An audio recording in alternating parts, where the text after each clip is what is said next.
If you're in the business of people, fitness, recreation, or hospitality, suggestions and complaints are gold. They give you a chance to improve in real time and show members that their voice matters, but only if you handle them well. This was something we constantly trained our staff when we owned and operated our clubs, and it's a core part of what we coach our clients on today. When done right, it's an absolute game changer for both member experience and growing your business. So let's start with how to handle suggestions. When somebody offers a suggestion, that means they care enough to help you get better. And that's the way you've got to see it. That's got to be your mindset. So here's how you respond. You start by being enthusiastic and showing you're glad that they shared.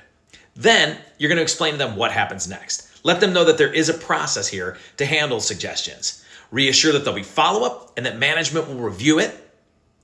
And then get their contact info. You can't follow up without that. And sometimes the contact info they have on file is not the contact info they're currently using. So it's always something you should ask for.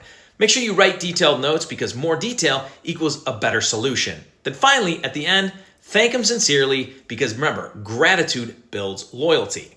Now that's suggestions, but what about complaints? Now nobody loves complaints, but handled right, they're a gift in disguise. And again, that's where your mind needs to be with this. So start with empathy. Show them you care, right? Show them that they're important and what they're complaining about matters. And then you want to reframe the complaint as a suggestion. This keeps things constructive. So when somebody's complaining, you're going to say, hey, thank you for the feedback. Thank you for the input. Don't ever call it a complaint.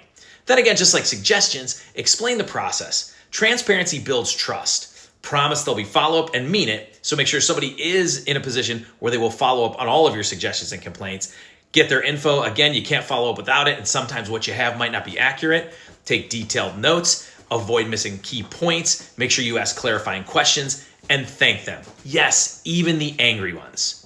And a quick note on anonymous feedback. It might feel safer, but it often lacks context and makes it harder to take meaningful action. So whenever possible, encourage open two-way communication.